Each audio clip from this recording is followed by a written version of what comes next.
I will start with dropping an executable file to a desktop. It will work at some point, hopefully. It is a simple tool I have created, writing a letter A 100 times. It is called write AAA. I will add a rule within AppLocker for this particular executable file. It is hash-based rule. So I browse to the file, it's on the desktop, open, next, and create. Without default rules, I have only this particular executable file allowed and all DLL files which I made previously. So right here, I can try to run this particular file and I will obtain 100 letter A as an output.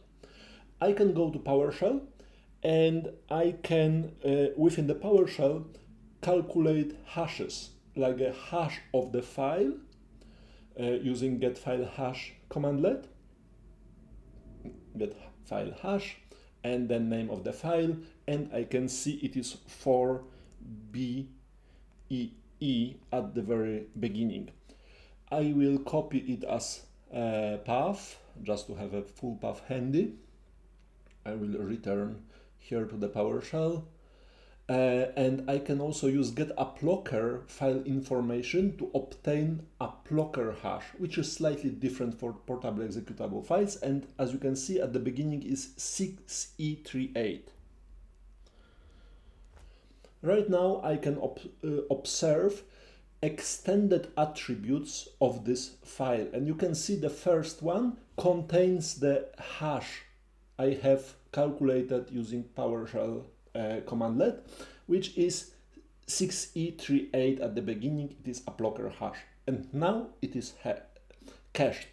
So I will shut down my virtual machine, and I will change the content of the hard drive using hex editor. So I will open the fixed drive of the virtual machine. Control V, open. I will search for AAA, that's a string being printed, so it is this one, find.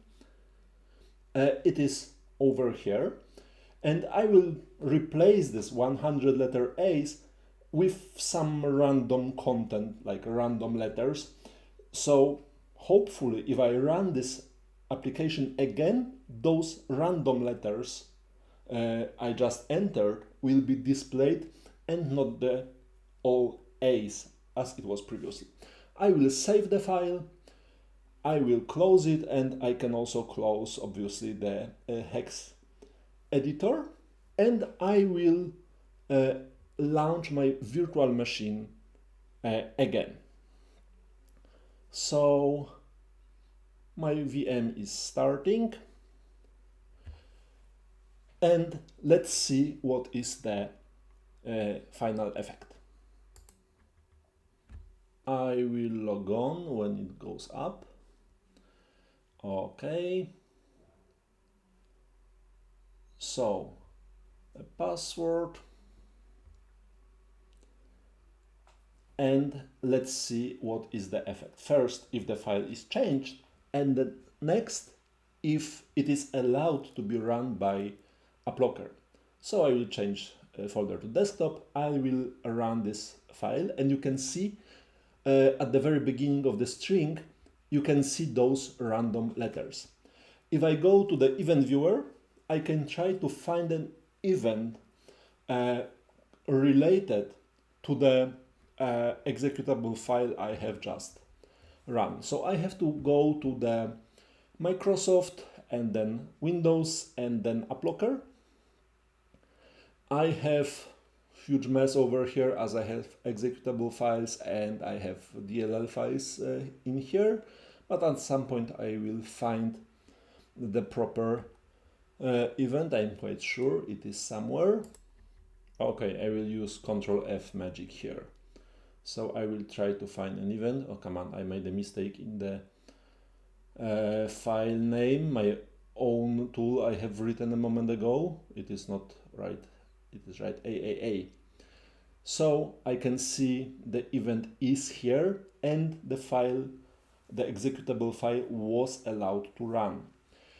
So I will go again to the PowerShell and I will take a look at hashes. So if I display just a file hash, it was 4BEE for this particular file. Now you can see it is totally different hash, which is somehow expected as the file was changed. If I display extended attributes, I mean the cache for the file, I can easily see it is the old one, it is 6E38, because it is cached. I didn't replace the cached content, but I have replaced the file content. If I calculate the AppLocker hash again, it will be different than the cached value I have, because it starts with F4B5 instead of 6E38 and so on and so on. If I can run this, I